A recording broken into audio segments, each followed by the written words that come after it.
Vivemos em um mundo, em uma época caracterizada por uma intensa comunicação. A tecnologia de comunicação é a marca do mundo global, é a marca deste século. A gente consegue fazer coisas hoje numa velocidade que era impensável para aqueles que viveram alguns séculos de nós. Pensa apenas no mundo da carta. Pensa no mundo onde a carta está condicionada à velocidade de um transporte. Olhando para o mundo bíblico, pense em quanto tempo levou para aquilo que João escreveu com a sua caneta em Patmos chegou até Filadélfia, Laodiceia, Tiatira, Pérgamo ou os Tessalonicenses receberam a carta de Paulo. Pense no momento anterior ao mundo romano, quanto tempo levaria para se comunicar daquela forma. Pense em uma comunicação por fumaça ou código Morse, mas hoje não. A gente manda uma mensagem no celular e num tempo que a gente não consegue nem ter tecnologia na nossa mão para calcular, ela já chegou. Guerras se fazem e se ganham, se perdem por comunicação. A gente tem satélites por todos os lados, nos comunicamos o tempo todo, mas ao mesmo tempo os relacionamentos têm sido desidratados e destruídos porque a tecnologia da comunicação não chegou a ser compatível com a nossa vontade ou a sabedoria de comunicação. Um pensador deste século disse que nós gastamos quase toda a inteligência em criar mecanismos a ponto de não sobrar inteligência para usar os mecanismos. Mas quando a gente fala de Deus, de vida eterna, de uma vida em luta e em guerra, nós não podemos tirar a seriedade quando falamos em comunicação, porque o Deus que servimos é um Deus comunicador. O Deus que nos criou, colocou em nós atributos comunicacionais e mais do que isso, Ele é comunicação em um relacionamento. Os relacionamentos eles se constroem e se desidratam ou acabam com falhas de comunicação e relacionar-se com Deus é a vida eterna. Por isso, precisamos levar a sério a comunicação com Deus. Não sai daí, está só começando o Fé para hoje.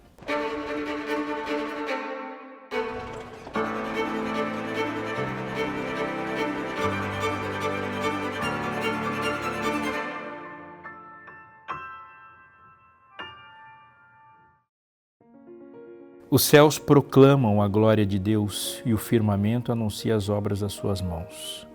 Um dia discursa a outro dia e uma noite revela conhecimento a outra noite. Não há linguagem, nem há palavras, e deles não se ouve nenhum som. No entanto, por toda a terra se faz ouvir a sua voz e as suas palavras até aos confins do mundo. Aí, pois, uma tenda para o sol, o qual, como noivo que sai dos seus aposentos, se regozija como herói a percorrer o seu caminho. O salmista, escrevendo nesse salmo tremendo e importante, começa dizendo de como a natureza, uma ação criadora de Deus, comunica quem Ele é. O salmista, olhando para o céu, levantando os olhos e contemplando as estrelas, diz que os céus proclamam a glória do seu Criador. Ao dizer isso, ele percebe que um criador, ele não se dissocia da obra criada. Sabe aquela música que você começou a escutar e depois dos primeiros acordes, das primeiras frases, você já sabe quem foi que compôs? A gente faz isso e percebe isso facilmente quando a gente está familiarizado com aqueles cantores, os artistas, os escritores da nossa predileção. Dá para perceber isso na Bíblia também. Se eu estou assim, às cegas, lendo um livro, sim, sem prestar muita atenção, e o autor começa a falar de o discípulo amado ou o verbo, eu vou lembrar de João imediatamente. Quem está acostumado com Paulo sabe que Paulo tem uma escrita peculiar, ele tem um jeito que dá para perceber mesmo com a tradução que é ele. Aquela música tal, eu tenho meus cantores prediletos, meus compositores prediletos e eu consigo perceber para os meus prediletos, mesmo que sejam interpretados por outros, quem foi que escreveu. Deus não é diferente. Deus deixa as suas digitais na sua obra criada. E Ele faz isso ao se comunicar conosco. Agora veja bem, não é só possível para aqueles que conhecem a Deus perceber a sua marca na criação. Deus faz com que as suas marcas sejam perceptíveis ao criar. Deus se comunica através da natureza e isso é muito importante. Aqueles que viveram em um mundo com menos tecnologia comunicacional que a gente, perceberam e falaram isso. Mas a gente também ainda pode perceber nos desafios próprios que a natureza nos dá, como, por exemplo, o instinto. Quando a gente percebe a ação instintiva dos animais, a gente vai chegar a uma conclusão de que há uma inteligência ali, há uma intenção ali. Mas se a gente sair um pouco dos instintos, como por exemplo pensar em como os cães agora lidam com seus filhotes e como eles deveriam ter acumulado conhecimento, mas não dá para pensar que eles acumulam conhecimento como seres humanos acumulam, e a ação deles que é vital, sabendo o que tem que fazer desde quando nascem, isso é impressionante, saindo desse mundo, conforme eu disse, e chegando no mundo sistêmico da natureza, a gente vai perceber que há uma lógica ali que não era possível ser percebida e nem criada do acaso. Por exemplo, todas as ações da natureza estão conectadas em dar-se. Sim, desde o mais pequeno dos átomos, do menor dos átomos, até o maior dos astros, há uma conexão. Um exemplo simples. A vida humana não seria possível sem o Sol. Portanto, o Sol existe proporcionando vida fora dele. A vida aqui não seria possível sem oxigênio? Sim. E, portanto, as ações de oxigenar a Terra, elas estão colocadas para que árvores proporcionem vida, não somente para a gente, mas por muitas outras coisas. Há flores sem insetos, há mel sem abelhas e há animais que se alimentam deste mel. Assim, a gente pode divagar em centenas de exemplos, mas não acharemos nenhum exemplo de algo na natureza que exista por si só. Então, quando a gente conversa sobre ecologia, não estamos falando só na maneira como a gente deve sobreviver, mas para o sistema em que o mundo é criado. O que afeta terrivelmente os sistemas ecológicos, mais do que uma prática ou um paradigma civilizatório suicida, é o que causa esse paradigma civilizatório suicida, quando um homem rompe com o sistema pelo qual ele foi criado e que revela a Deus. Portanto, conhecer a Deus afeta diretamente a maneira como lidamos com a natureza. Conhecer a natureza é conhecer um mecanismo revelador de Deus que faz com que entendamos quem nós somos e o que fazemos nessa natureza. Você percebe que a dinâmica de comunicação de Deus, ao olhar a natureza, o sistema com que os astros são colocados, e aqui o salmista fala, os céus proclamam a glória de Deus e o firmamento anuncia a obra das tuas mãos. Há um Deus que falou e isso tudo veio a surgir. Numa percepção, nós temos uma compreensão do nosso papel na Terra. A gente também vai compreender a partir disso o poder destruidor do pecado. Mas eu digo uma coisa e te chamo a atenção para algo muito importante nisso. Nós não compreendemos a dinâmica destruidora do pecado apenas percebendo a natureza. A natureza revela um Deus que existe e um aspecto do Deus que existe. E precisamos agora dar um passo maior. A gente pode colocar nesse aspecto algumas coisas. Por exemplo, a Bíblia fala, como uma mãe que consola seu filho, eu consolarei. Ele fala, Jesus dizendo para os seus discípulos, fala, não vos chamo servos apenas, eu vos chamo amigos. Portanto, orareis assim, Pai nosso. Olha que nos relacionamentos humanos, Deus usou exemplos para dizer quem Ele é. Nós conhecemos a Deus a partir do trato, da maneira como a gente conversa com os nossos pais ou somos tratados pelos pais. Alguns anos atrás, houve uma pesquisa ampla, muito bem feita, publicada em alguns jornais de grande circulação, a partir da percepção de pessoas que estavam na marginalidade, na criminalidade, tinham da sua família e como isso afeta a maneira como eles veem a sociedade. Num dos relatos da pesquisa é colocado um case, onde um rapaz, vivendo na criminalidade, foi acusado de homicídio e o gatilho para que ele cometesse o homicídio foi que ele estava sendo assaltado e alguém disse para ele, não me mate, eu sou um pai. Ao lembrar do seu pai, ele não teve dúvida sobre te puxar o gatilho. Isso diz algumas coisas para a gente. A impressão paternal levou-o a compreender o mundo, mas não precisa ser um pesquisador para dizer ou pensar sobre isso. A maneira como nós somos recebidos no planeta vai ser a maneira também, vai determinar e vai influenciar em luta ou em aceitação num traço que a gente vai carregar para a vida inteira, a maneira como nós vamos compreender o próprio planeta, como uma mãe. Jesus olha e fala assim, olha, a maneira como eu trato você foi percebida por você a partir do seu relacionamento com seu pai ou sua mãe. Temos algumas conclusões a pensar a respeito disso. Temos algumas reflexões a fazer a respeito disso. Sendo que Deus se revela por relacionamentos humanos, devemos levar de maneira muito, muito, muito séria a maneira como a gente se revela para as outras pessoas, porque as pessoas vão compreender Deus a partir disso. Eu, como pai, causo impressões sobre Deus na vida dos meus filhos. Eu, como amigo, vou causar impressões sobre Deus na vida dos meus amigos. A maneira como eu lido com as coisas de Deus e lido com as outras criaturas de Deus revelam o que eu penso sobre Deus. Então, por favor, coloque esta frase no lugar onde você põe as frases sérias da sua vida. Nós não lidamos com as pessoas a partir daquilo que elas pensam sobre nós. Nós não devemos tratar as pessoas a partir daquilo que elas pensam sobre Deus. Nós devemos lidar com as pessoas a partir daquilo que Deus pensa sobre elas, porque o que Deus pensa sobre elas, colocadas em nós, vão gerar nelas um pensamento sobre Deus. Deus se revela a partir de relacionamentos humanos. Mas se você voltar um pouco naquilo que eu falei alguns segundos atrás, nós vamos perceber algum problema aí. Os relacionamentos humanos não são perfeitos, obviamente. Eu sou um pai imperfeito, um amigo imperfeito. Você pode ter tido um lar imperfeito, uma mãe imperfeita e pode ter sido afetado na sua compreensão de Deus a partir disso. Deus se coloca como mãe, mas nem todas as mães são capazes de revelar um Deus perfeito. Deus se coloca como pai, mas muitos de nós, quando lembram do pai que teve, não pode compreender o Deus que existe.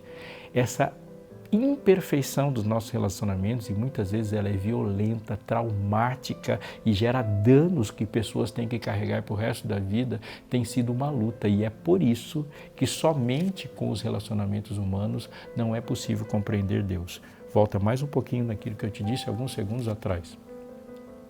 Não podemos compreender Deus plenamente pela natureza. Um dia eu estava dirigindo meu carro com a minha família, minha esposa do lado e minhas filhas atrás de mim. A minha filha começou a fazer perguntas típicas de uma criança porque tinha chovido e chovido muito. O cenário era um cenário ruim, sabe? Aquele cenário que uma chuva muito forte deixa. Muitas árvores caídas, pessoas tentando arrumar as coisas e tal, alguma destruição. Aí minha filha atrás de mim falou, pai, quem é que manda a chuva? Eu respondi uma resposta que se dá para uma criança daquela idade. Eu falei, filha, Deus manda a chuva. Alguns segundos ela fez uma outra pergunta. Pai, quem fez as árvores? Eu falei, filha, foi Deus que fez as árvores. Imagine qual foi a próxima pergunta dela. Pai, por que a árvore caiu por causa da chuva? Há uma natureza em colapso onde a criação de Deus provocou mais perguntas do que respostas. Ela poderia ter feito essa pergunta sobre relacionamentos humanos se ela quisesse. Mas aí, você e eu fazemos essas perguntas porque Deus se comunica por seres humanos, Deus se comunica através da natureza, mas essa comunicação é imperfeita porque tanto seres humanos quanto a natureza foram afetados pelo pecado. Nesse sentido, a gente vai precisar de uma comunicação ainda maior e ainda mais complexa. No Evangelho de João, capítulo 16, versos 8 e 9, Jesus ele fala um dos versos mais importantes a respeito do Espírito Santo como Deus em sua função. João 16, verso 8, Jesus diz, quando ele vier, o Espírito Santo, convencerá o mundo do pecado, da justiça e do juízo. Há uma comunicação, portanto, revelada por Jesus, pessoal para com o mundo, vindo diretamente da parte de Deus, sendo Ele Deus um comunicador. Quando Ele vier, ele disse, o Espírito Santo, Ele vai convencer o mundo. O ato de convencer, obviamente, é a partir de uma ação comunicacional. Ele convence o mundo. Sabe aquele momento que você parou e sentiu peso na consciência? Sentiu que algo de errado estava acontecendo, ou que você estava fazendo alguma coisa errada, ou estaria prestes a fazer, e você pensou, colocou o pé no freio e falou, não vou fazer isso? Pois é, se você colocar isso diante da radiografia da Bíblia e da capacidade da Bíblia de analisar as nossas ações, ela vai te dar uma resposta surpreendente. Ela vai dizer assim: amigo, você não se arrependeu, foi eu que te arrependi. Quem convence do pecado, da consciência do pecado, fala com a gente, nos dando aquela impressão de que algo de errado está acontecendo a partir de nós ou em nós, é o Espírito Santo. Quais pessoas estão sujeitas a essa comunicação? Todas elas. Assim, a Bíblia associa a manifestação da glória de Deus e de um ser que é superior a tudo que existe a partir da natureza e a ação do Espírito Santo de convencer do pecado, colocando uma impressão no coração humano que se funde nessas duas ações, dando-lhe uma consciência de que há algo ou alguém a ser adorado. Quando a gente coloca mais uns textos para frente, a gente vai perceber algumas coisas. Romanos capítulo 1, verso 20, Paulo, quando ele começa a fazer o seu tratado sobre o pecado, ele vai falar disso.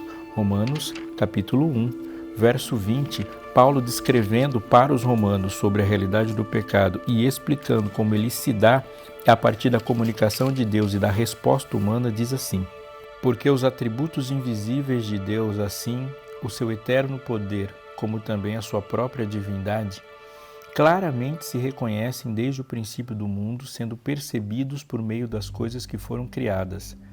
Tais homens são, por isso, indesculpáveis. Entenda, por tais homens a humanidade toda, ali exemplificados naquela sociedade pagã. Mas olhando atentamente o que Paulo está dizendo, ele primeiro diz que os atributos invisíveis de Deus, ou seja, aquilo que não conseguiríamos perceber sozinhos, claramente se reconhecem por aquilo que Deus fez. Portanto, ele atribui uma ação criadora de Deus associada a uma ação comunicadora de Deus. Não conseguiríamos perceber os atributos de Deus se Deus não tivesse criado mecanismos para que eles fossem perceptíveis. E esses mecanismos são reconhecidos nas coisas que são criadas. Observando o texto, ele vai argumentar um pouco mais os atributos invisíveis de Deus. Assim, e ele descreve quais são esses atributos invisíveis de Deus. Ele fala que são o seu poder, como também a sua própria divindade.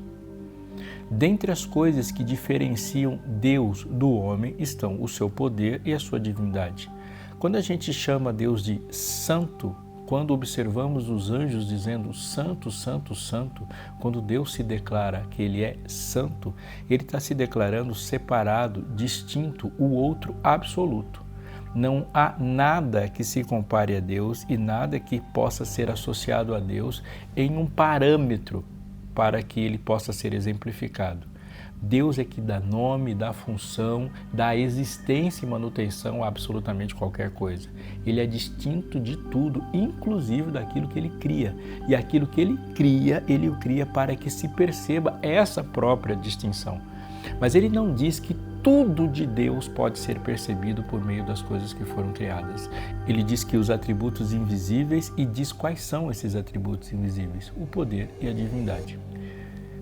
A gente pensando sobre isso, vai andar e aplicando na nossa vida, nas ruas da nossa vida, a gente consegue perceber essa distinção, essa santidade, a existência de um ser superior, poderoso, divino.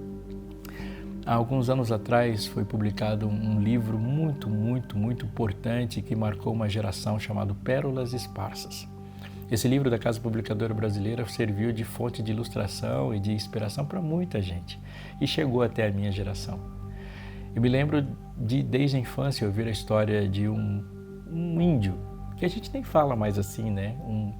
Um homem de uma sociedade sem Estado, ficou melhor, que saiu para caçar. E na sua saga de caça, nessa construção da sua sociedade, se você pensar um pouquinho numa sociedade assim, eles têm algo chamado divisão sexual do trabalho. A divisão sexual do trabalho é assim: homens e mulheres fazem coisas distintas no trabalho. No caso, por exemplo, se a gente for pensar e aplicar para o Brasil, algumas das sociedades sem Estado, que a gente chamava de tribo há um tempo, eles dividem assim: o homem sai para conseguir o alimento, mas não é função dele preparar o alimento.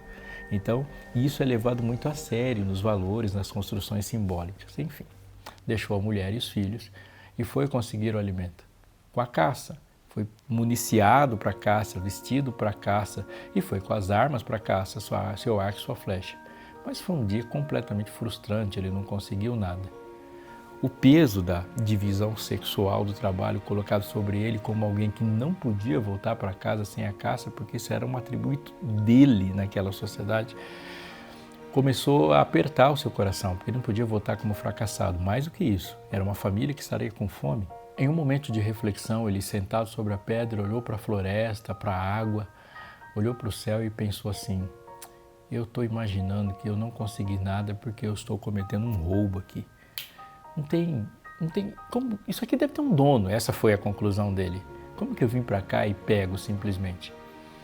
Então ele, olhando assim para o céu, disse num aparente vazio: grande espírito da floresta, eu estou aqui e eu te peço perdão por ter invadido o seu território, porque eu estou imaginando que tudo aqui tem um dono.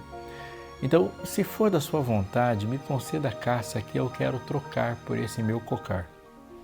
E ele fala isso, deposita o cocar sobre a pedra e não acontece absolutamente nada. Então ele tem um raciocínio e fala: um cocar deve ser pouco. E ele coloca o mocassim como negociação e repete a frase: grande espírito da floresta, se tiver alguém aqui, eu queria trocar um animal por um cocar e um mocassim. Que também não acontece nada, então ele vai lá e coloca a calça e ele vai se despindo. Então agora completamente nu, com o arco e a flecha e sem caça, ele fala: grande espírito da floresta, sobrou o arco e a flecha, eu deposito aqui como troca para que você me conceda um animal para eu voltar para casa e alimentar minha família. E que também não acontece nada, absolutamente. No momento dramático da história, ele deita-se sobre a pedra e fala: eu me entrego a você para ser seu servo e te servir, sou teu agora, propriedade tua. E no momento que ele faz isso, ele percebe um mover entre os arbustos de um animal. Então ele começa a orar de novo, baixinho, para não afugentar o animal. Grande espírito da floresta, você pode me emprestar esse arco e sua flecha? São seus, serão usados para ti, mas sob o meu poder eu vou usar para alimentar minha família. Usa o arco e a flecha, mata o animal, volta e continua a conversa com o grande espírito da floresta. Grande espírito da floresta, eu não vou voltar para casa nu, portanto você pode dar minha roupa de novo, são teus, serão usados para você, mas eu vou usar. E agora ele toma as coisas e volta para casa. Conta a história para a família e no decorrer do tempo, muito tempo passou, aquilo nunca saiu da sua mente. Um dia ele se encontrou com missionários cristãos que falavam sobre o Deus Criador dos céus e da terra. E no meio do sermão, quando eles falavam do Deus Criador do céu e da terra, aquele homem interrompe o sermão e grita e disse assim: esta pessoa que você está chamando de Jesus, eu o chamo de grande espírito da floresta. Eu o conheço há alguns anos. Tudo que eu tenho, na verdade, é dele e eu o sirvo porque ele é dono do meu coração. O que aquele homem sabia sobre Paulo, Pedro, os apóstolos, a Bíblia? Ele não sabia muita coisa. O que ele sabia sobre as explicações do conflito entre o bem e o mal, sobre regras de alimentação, vestuário, sobre coisas complexas de profecia, datas, nomes, símbolos? Não, ele não sabia disso. Ele sabia que Deus é Criador, mantenedor da existência, superior a ele, a quem ele devia a glória. Os céus proclamam a glória de Deus, os relacionamentos humanos falam de um Deus, mas também, quando Deus revela com o Espírito Santo, ele nos dá um convencimento de que há uma superioridade divina e essa superioridade deflagra coisas que são certas a fazer e erradas para se evitar. Essa comunicação que Deus faz com todos os seres humanos, a despeito da sua fé e do seu conhecimento bíblico, revelado por Paulo, fala que os atributos invisíveis de Deus, o poder e a divindade são fácil e claramente reconhecidos por meio das coisas que foram criadas. Portanto, há desculpas para seres humanos quando eles não conhecem profecia, não conhecem a estrutura literária da Bíblia, mas tais homens são indesculpáveis quando eles não reconhecem que há algo superior a eles ou alguém superior a eles, santo e divino, existe e a ele deve ser dada a honra, a glória e o louvor, usando uma expressão bíblica. Conhecer a Deus, disse Jesus, é o efeito primeiro, fundamental, que condiciona e direciona a vida eterna. Esse Deus que se dispõe a ouvir você é o mesmo Deus que se dispôs a falar com você. Agora, por favor, atente para isso. Todas as revelações de Deus, desse Deus comunicacional que você ouviu, são revelações imperfeitas, faladas para ouvidos imperfeitos em um mundo que se tornou imperfeito por causa do pecado. Então, aqui há algo importante que você não pode se despedir de mim sem perceber. Todas essas imperfeições que eu falei, toda essa análise sobre as coisas e essa revelação de Deus que eu falei só é possível porque Deus se revelou de uma forma perfeita em Cristo Jesus, conhecida a partir da Bíblia. A Bíblia revela não somente a imperfeição, ela revela como nós sobrevivemos a ela.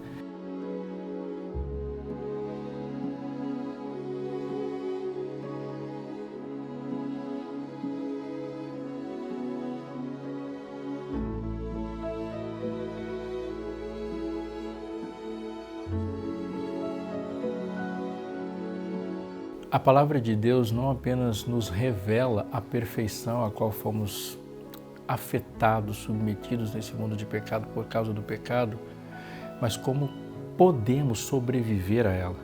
Então, conhecer a Deus a partir da sua palavra é tremendamente importante para conhecermos o restante da sua revelação e nos aprofundarmos numa comunicação e, consequentemente, na intimidade.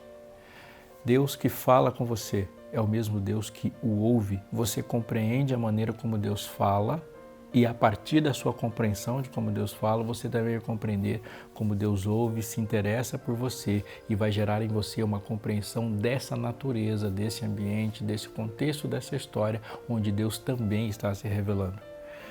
Há alguns materiais que estão disponibilizados a você pela Rede Novo Tempo. Você pode escolher. Deus me ouve foi uma frase que eu disse para você em algum momento. É a maneira de você conhecer a Deus a partir da comunicação. Marcadas pela Fé é um guia de estudos importante também de como Deus se comunicou com mulheres e a vida dessas mulheres, essas pessoas, esses seres humanos, como Deus se revela, fala de Deus para nós. Deus se revela através das posses também. E você pode conhecê-lo navegando nas páginas da Bíblia. O que você não pode fazer é dispensar essa revelação complexa de Deus que te explica todas as outras complexidades das coisas e mais como a gente caminha. Assim, nessa batalha comunicacional onde a gente vive, onde há um dilúvio de informações chegando no seu ouvido, uma quantidade enorme de coisas e que você precisa ter distinção para saber e o que deixar de saber e como selecionar o que é vital ou não, falar com Deus é a mais importante de todas. O Deus que te ouve é o Deus que fala com você também.